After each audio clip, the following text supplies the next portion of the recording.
Hey, welcome back. It's Tara Lynn with 5 Acres Honey Farm.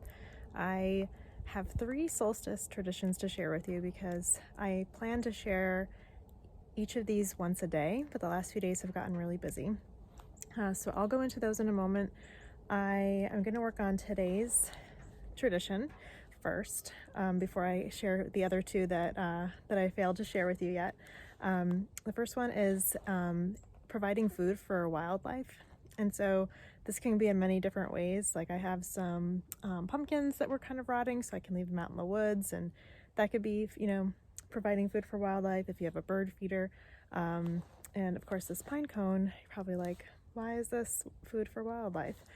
So I will show you. Okay, so what I'm doing with the pine cone is putting some sunflower butter on it. You could also use any nut butter of your choice.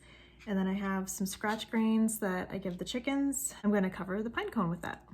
All right, I just covered up this pine cone.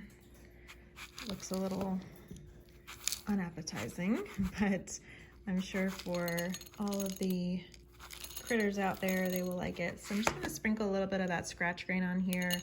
And when I made these when I was little, we would usually put like some type of string on it and then hang it in a tree. You know, I don't really want to leave that string out there for, animals to get caught in or anything like that. So sorry, I was distracting and not looking at the camera there. So I'm not gonna tie this up. I'm just gonna prop it in a tree, and I'll just sprinkle the rest of these seeds outside that kind of fell off here. But that's pretty much the gist of it. A little treat to hang out there. I'm sure the squirrels are gonna grab it, but if they don't, the deer will enjoy this, and hopefully some birds will take a few little snacks from it, but I have a feeling the squirrels will go after this immediately. So let's get this outside. I found this spot in a dogwood tree right at the edge of the wood line. It's easy for me to access and get it there, which means deer will have an easy time with it too.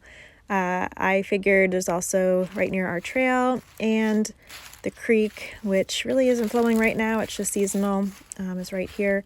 So it's a good spot for all sorts of wildlife, and we'll see what happens. I'll check on it tomorrow. While I am out here, I will show you these adorable decorations that I just put on the hives. They are just too cute. I will link to the Etsy shop where I purchased them. I don't even know if they're meant to be outdoors, but I just figured I'll set them out here for the season, and we'll see if they'll make it through till next year. So I realized I was doing the 3 traditions that I missed posting, but then I realized I've actually missed sharing 4 traditions. So another tradition that I do leading up to the solstice is I write down a wish or a hope or just some positivity, that's something that I hope will happen or remain in place. And I write that down and I tie it up on our Christmas tree, and I leave it there until New Year's Day. And New Year's Day is when we take our tree down. And at that time, I throw the wish or the hope or, whatever I feel like comes to me at the moment. I throw that in the fire. And that's also something that I read about online as kind of like this Yuletide tradition. For the other 2 solstice traditions that I missed sharing the past few days, and just for a little recap, if you happen to miss my earlier videos for this week leading up to the solstice, I am sharing a tradition that I do every day for the week, in the week leading up to the winter solstice. The past few days, one of the other traditions is to do something totally new that I haven't done before. And this can be widely interpreted if you want to start this tradition yourself, or maybe you have this already. But it could be interpreted to make a meal that you've never made before. It could be going to a restaurant you've never tried before. You could probably tell I'm very food focused since my 2 examples were food related. But what I did this year is I had never been to a play at the Raleigh Little Theater. in Raleigh, and I had checked out their schedule and I saw that Cinderella was playing there. And it wasn't like a Disney on Ice kind of Cinderella. We don't have children, so I wasn't really looking to go to a very kid-centric show. But it was a special version of Cinderella that takes place, that the night of the ball is Christmas Eve. And so it was a version of Cinderella I had never seen before. It was a musical, but it was all music I had never heard. Plus, I was going to a theater I had never been to before, so it was perfect. It was a really great performance, and now I want to check out some more shows there, and I'll be keeping an eye on the schedule. I also I had made kind of as a nod to the bees as well as the garden, I made a ginger honey ice cream. So I kind of did two things that I hadn't done before. I've made ice cream before, but I haven't created a ginger honey blend. I usually just stick with vanilla because anytime I try to make a flavored ice cream, it just doesn't turn out the way I expect. This didn't turn out the way I expected. It kind of just lost the honey flavor, and it was a pretty mild ginger, but it worked out fine. It was just fun to try something, and also really fun to use ginger that I grew and honey from the bees.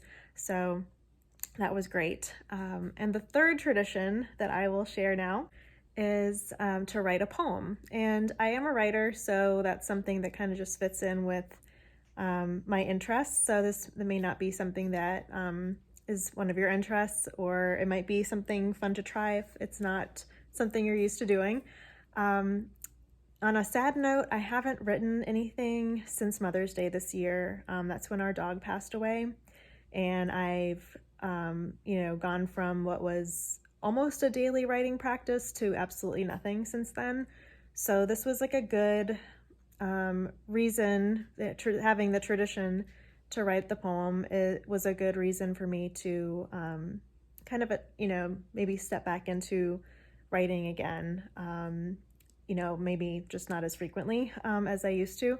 So I wrote a haiku, and while I was inspecting the hives, it kind of came to me because I was lighting the smoker and had the idea for it. So I will read it to you.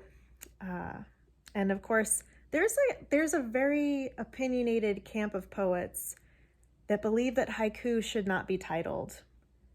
I don't know. I feel like they should be titled, and it makes it easier for me to find them on my computer once I type them up.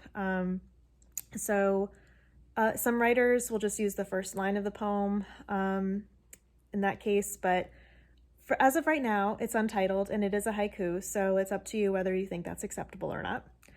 And here it is. We all burn fast and hot near the end. Follow the smoke into a smile. So kind of a dark, but somewhat optimistic little haiku. I'm really glad that it is the last day of fall. There was a really thick frost on the ground this morning, so it has definitely this very seasonal feel is coming in with winter approaching, and I'm really excited for the traditions that I've created for the day of the winter solstice, and I'm looking forward to sharing those with you tomorrow. One of them does involve honey and apples, and you probably have a pretty good idea of what that is for this time of year, but I'll walk you through how I make that treat, and a few other traditions too. One of the traditions that I have on the winter solstice, and I'll just share it now in case it's something that you want to start doing, and you happen to see this in time before tomorrow, is that, and I've kind of come up with these traditions because of different articles that I've read online, and I just picked up ones that kind of resonated with me. The other tradition is ringing a bell at sunrise and ringing it again at sunset.